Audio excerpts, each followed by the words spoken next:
சம்பாதித்து பணம் சம்பாதித்ததை விட இந்த நட்புகளை,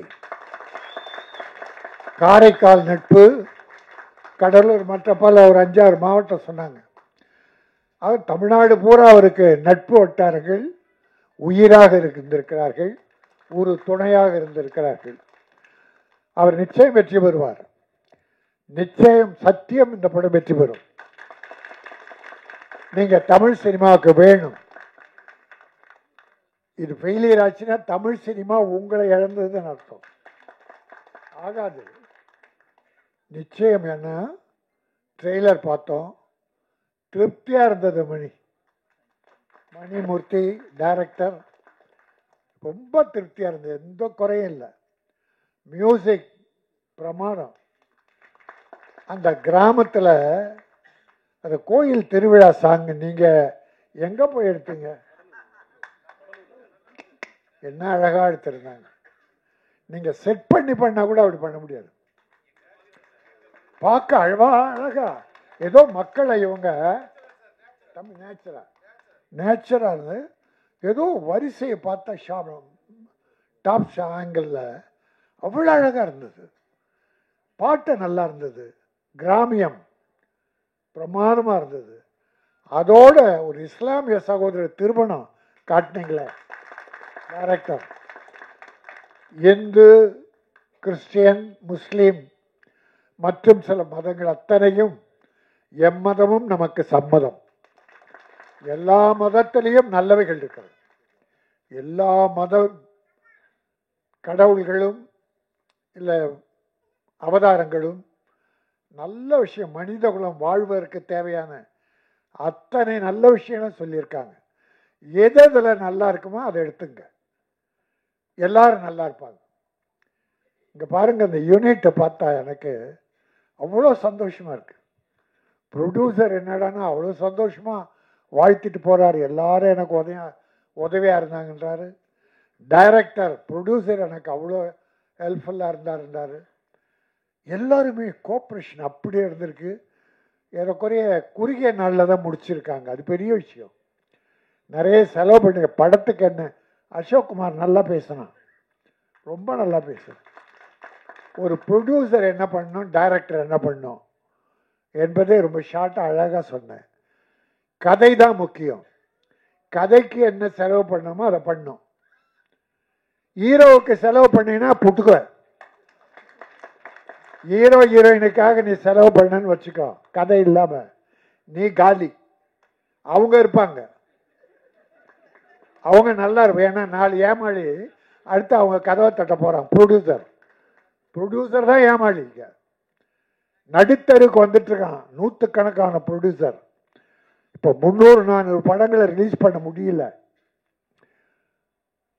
வியாபாரம் இல்லை, தியேட்டர் கிடைக்கல, கியூபுக்கு பணம் கட்ட முடியல. கியூபுக்கு அவ்வளோ சிரமம் ப்ரொடியூசர்ஸ். அந்த சூழ்நிலையில் நம்ம கார்த்திகேசன் இவ்வளோ கஷ்டப்பட்டு இந்த படத்தை அற்புதமாக பண்ணியிருக்கீங்க. மனம் நிறைந்து வாழ்த்துறேன். இது நல்லா போகும். ஏன்னா இப்போ சின்ன படங்கள் ஓடுவதற்கான நேரம். இந்த வருஷம் பார்த்தீங்கன்னா பல சின்ன படங்கள் பெரிய படம் ஆயிடுச்சு. மக்கள் நல்ல கதை இருந்தால் போதும் உள்ள போகிறாங்க. ஹீரோ ஹீரோயின் எல்லாம் கொஞ்ச நாளைக்கு முன்னால் இருந்தது, ஆனால் இப்போ ஒதுக்கிட்டாங்க. இப்போ பாருங்க, இந்த ஒரு வருஷத்தில் பல பெரிய படம் கோடிக்கணக்கான செலவு படம். நான் எந்த படம்லாம் சொல்ல, பொதுவாக சொல்கிறேன். இல்லை நான் சொல்ல, அது ஏன்னா வம்புப்பா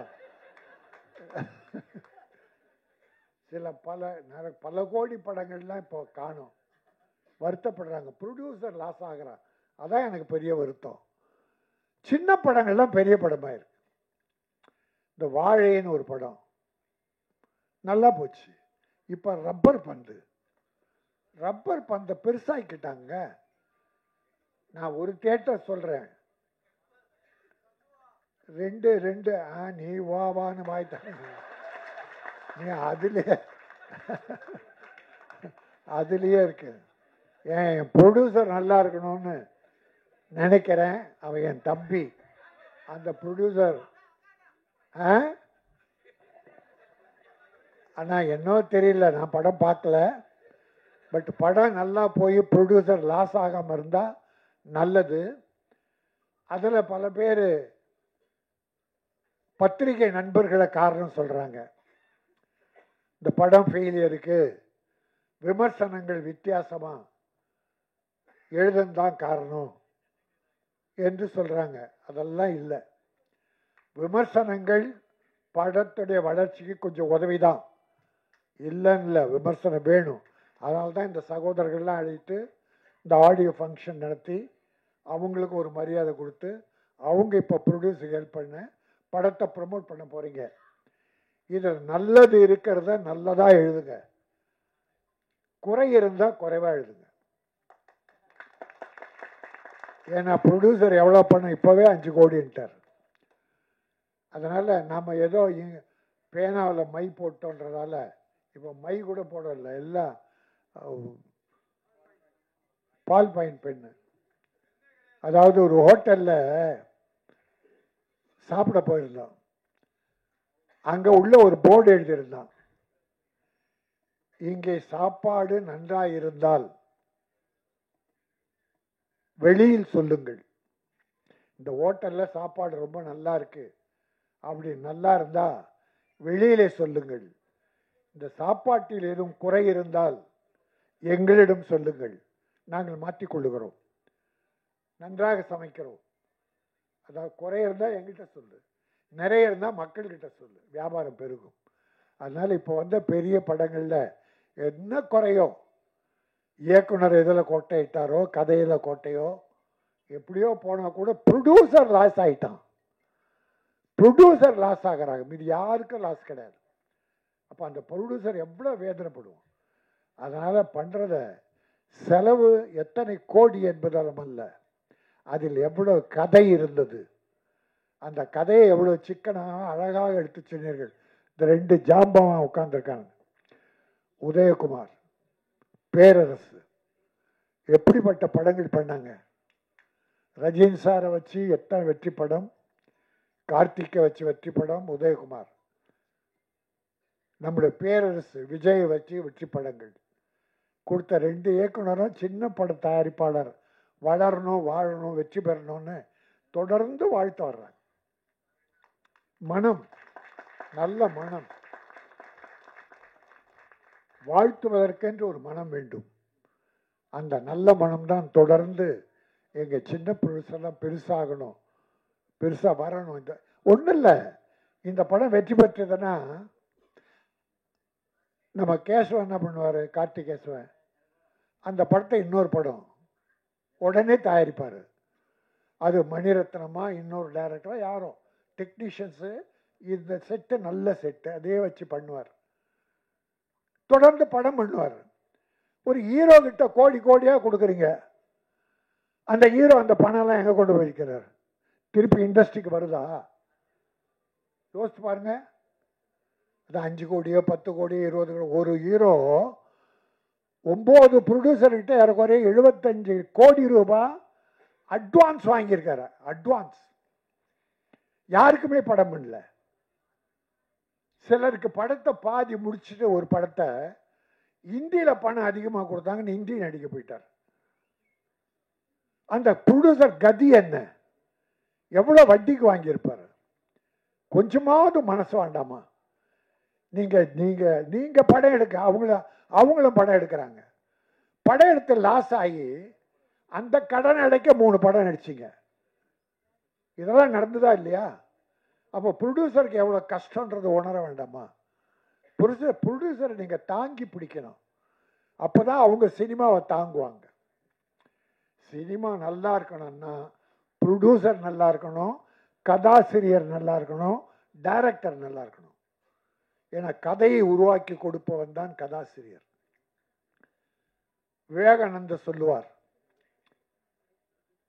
நீ பூவாய் இருப்பதை விட செடியாயிரு. ரோஜா மலர் காலையில் மலரும், பறித்து சூடுவார்கள், மாலையில் வாடிடும், தூக்கி போட்டுருவாங்க. மலராய் இருந்தால் காலை மலர்ந்து மாலையில் உலர்ந்து விடும். செடியா இருந்தால் பூத்து கொண்டே இருக்கும், தொடர்ந்து 1000 பூக்களை தரும். அதை நாம் பறித்து சூடிக்கொள்ளலாம். அதே போல என் தயாரிப்பாளர் செடியாக இருந்து பல படங்களை தர வேண்டும், நல்ல படங்களை தர வேண்டும், தமிழ் பெருமையை காக்க வேண்டும். கார்த்திகேசன் நல்லா வருவீங்க. அப்புறம் அந்த விழா பார்த்தேன், டிசிப்ளின்டா லாரான்னு ஒரு டிஷர்ட் கொடுத்து அந்த யூனிட்டி இவர்கள் தான் உழைத்தவர்கள் என்கிற அடையாளை காட்டியிருக்கார். டைரக்டருக்கு ஒரு பெரிய மரியாதை கொடுத்துருக்காரு. அதை இன்னொரு எனக்கு ஆச்சரியம் என்னன்னா, இந்த நடித்த 3 ஹீரோயினும் மேடையில் இருக்காங்க. இந்த தமிழ் சினிமாவில் ஒரு 2 படம் நடித்தா நம்ம ஹீரோயினுங்க ப்ரொமோஷனுக்கு நான் வரமாட்டேன், அதுக்குன்னு ஒரு அட்வான்ஸ் குட்டி இது வச்சுக்கோ, அதுக்கு நான் வருவேன். ப்ரொமோஷனுக்கு அட்வான்ஸ் கேட்குறாங்க சார், ப்ரொமோஷனுக்கு அட்வான்ஸ் கேட்க அவங்க நடித்த படுத்து பல அக்கிரமம் இருக்குது, அதெல்லாம் பேச வேணாம், ப்ரொடியூசர் வேண்டான்ட்டார். அதனால் நமக்குலாம் வேணாம். நான் என் அருமை சகோதரர்கள், என்னுடைய அருமை தம்பிகள், மீடியா நண்பர்கள், பத்திரிகையாளர்களை கேட்பேன், உள்ளதை எழுதுங்கள், நல்லதை எழுதுங்கள், குறைகளை கொஞ்சம் குறைத்து எழுதுங்கள். ப்ரொடியூசர் எந்த வகையிலும் பாதிக்கக்கூடாது. உங்களுக்கு யாரும் அட்வைஸ் பண்ணணும்னு அவசியமே இல்லை, உங்களை யாராலும் கட்டுப்படுத்த முடியாது. பத்திரிகை சுதந்திரம் என்பது யாரும் விலங்கு போட்டு மாட்ட முடியாது. நம்ம மனசாட்சி தான், உங்கள் மனசாட்சி தான். அதுவும் சின்ன படங்களுக்கு நீங்கள் நல்லாவே எழுதுறீங்க, நல்லாவே ப்ரமோட் பண்ணுறீங்க. உங்களுக்கெல்லாம் என்னுடைய நன்றி. இந்த படம் லாரா வெற்றியுடன் வாரா, லாபம் நல்ல முறையில் தான். என் ப்ரொடியூசரையும் இயக்குனரையும் காப்பாற்று. உடன் நடித்த அத்தனை பேரும், டெக்னீஷியன்ஸ் உட்பட மியூசிக் டைரக்டர் அத்தனை பேரும் வெற்றி பெற்று அடுத்து படங்கள் செய்ய வேண்டும் என்று வாழ்த்து விடைபெறுகிறேன். நன்றி, வணக்கம்.